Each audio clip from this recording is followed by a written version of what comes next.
2026 is the year of taking your power back and creating the life that you truly desire to live.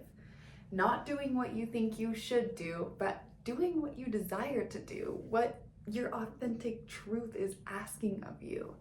And that's exactly why I am doing The Artist's Way.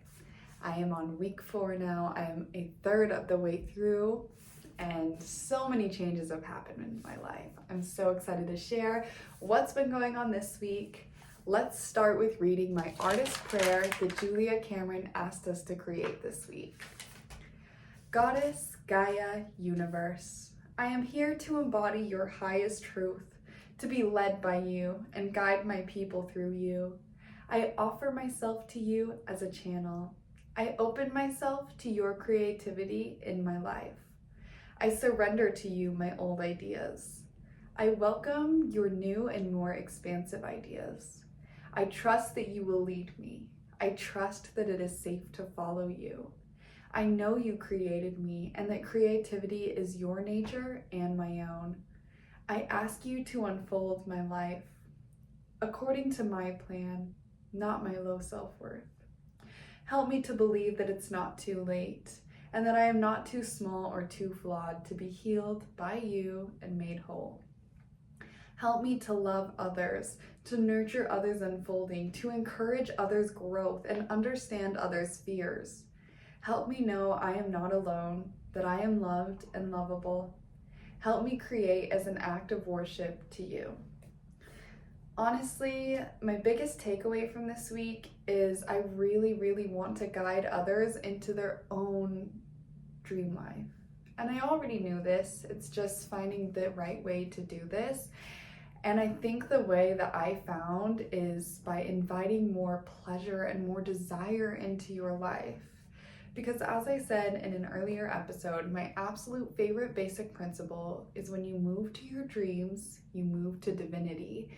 It is God's will to follow your own desires. And so many of us are taught to look outside of ourselves, to do what other people think is right for us, rather than tuning into ourselves and what feels good to us.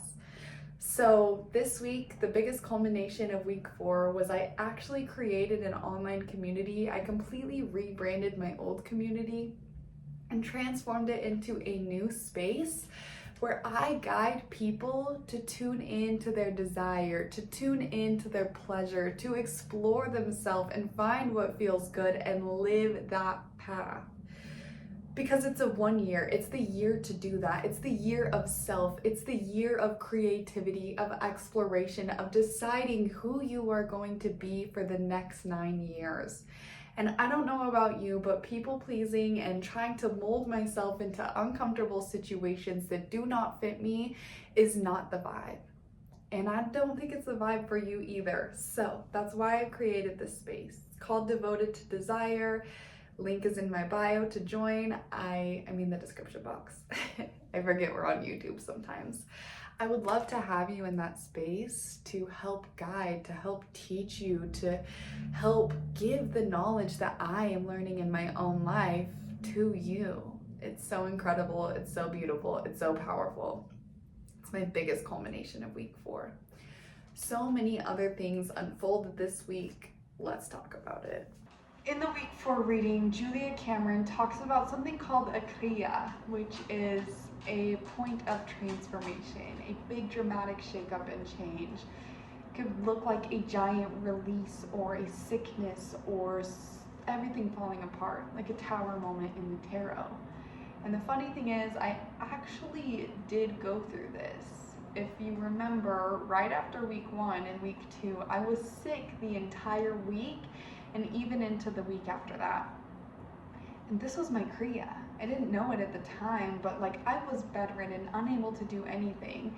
And I was really releasing all of this old shame, all of this old fear, all of the old habits that I had that were not supporting who I was becoming. I also drastically cut off tons of my hair, so I feel like that has something to do with it as well.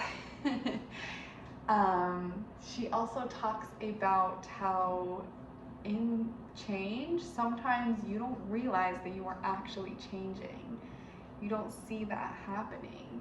And She says if you don't see it, then it's true. It's working for you. Don't throw away the process. Don't give up. Don't stop now. Keep going. Keep following through because more stuff is happening. And she talks about how change can come in sudden bursts of energy, feeling a little bit better here and there, like wanting to run through the park and sing and dance and scream. And I've noticed that for myself. Like just last night, I had a 3-hour dance party with my daughter and my family, and I had so much energy to do that. And it had been so long since I've done anything like that. We were laughing, we were smiling, we were playing. I was in my body, in my energy, so present and alive. Another sign of change is if you start to get rid of your old things, like go through your stuff and declutter and release. And I have been doing this a lot. I did it so much last year. Actually, Year of the Snake was all about shedding and releasing, and I kept feeling called to do so. But really at the end of 2025 and at the beginning of my Artist Way process, I just felt called to do even more. I literally cleared out my entire kitchen, all of my closets, my bathroom, my car, everything, and just let go of so much stuff. She says this happens because we are making room for new aligned things, which is true. I teach this in my community, and I have for a while. Letting go is a great sign that new things are coming in. So even though I'm not seeing like huge external changes right now, I can feel the changes in my body. I can feel the changes in my energy. I can even see the energy like changing in my face. Like my skin looks clearer, it looks smoother. I feel just so much better. Let's talk artist date. It's time for my artist date, and I of course don't want to go. Been resisting it for a long time, but I'm here now and headed there, so let's do it. For this week's artist day, I took myself out to eat because last week I wanted to go out to eat and I didn't allow myself that opportunity.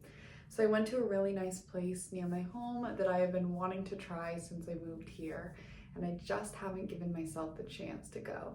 So I finally went. I didn't want to go, but I went and it was honestly a great experience. The food was so good, so good. I'm all about good food. That is one thing that I will always go out of my way for. Delicious food, yes. Great food. I had a phony Negroni, which was fun. Tasted delicious, no alcohol, sober girly over here. And I brought my little book, my calligraphy book, and I was just practicing calligraphy for a good time. Brought some colored pencils. It was nice. I actually connected really well with the waitress. She was very kind, very sweet to me. We had a little bit of a connection. She complimented me, and I just felt like really, really great about that. It seemed like she was genuinely interested in me and what I was doing, which excited me. So overall, even though I didn't want to go on my artist date, I had a great time. Nothing super big or crazy happened. In week 4 at the end, she asks you to plan a full weekend day artist date, which I am currently in the process of planning. It will probably be my week 5 artist date. And I'm thinking I will be going to a luxurious hotel in my city and doing a facial or massage, and then getting access to the pool all day and just relaxing poolside, crocheting, meditating, sleeping, swimming, whatever I want to do. I'm really excited for that, but that will be next week. Aside from the artist date, it was also reading deprivation week, which let's talk about that here.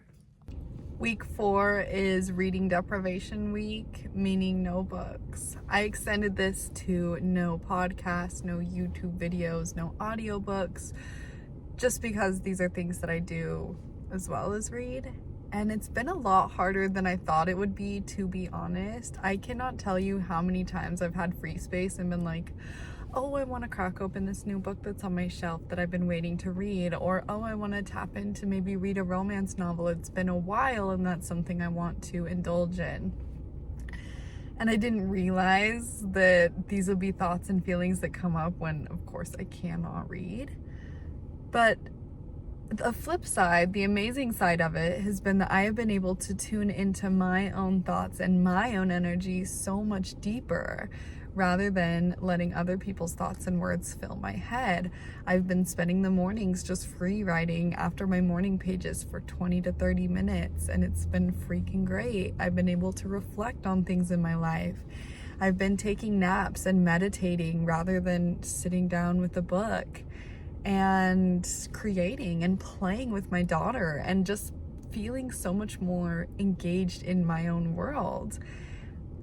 My energy levels are up, to be honest. And yes, I am excited for when I can read again, but I'm going to be so much more mindful about the way that I consume and why. And yeah, that's it.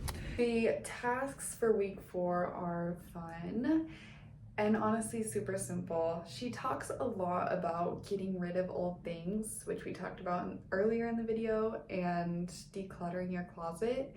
She invites you to throw away one low self-worth outfit. I have been getting rid of clothes like no other, so I really don't have that much right now. Yeah, I still managed to throw some things away that I knew that I wasn't gonna wear, so love that. That was one of the items. She also invites you to describe your ideal environment. For me, that's more sunny, warm, a lot of nature, very beautiful, very luxurious. That is my dream environment. And then she wants you to find an image of it and paste it in your work area.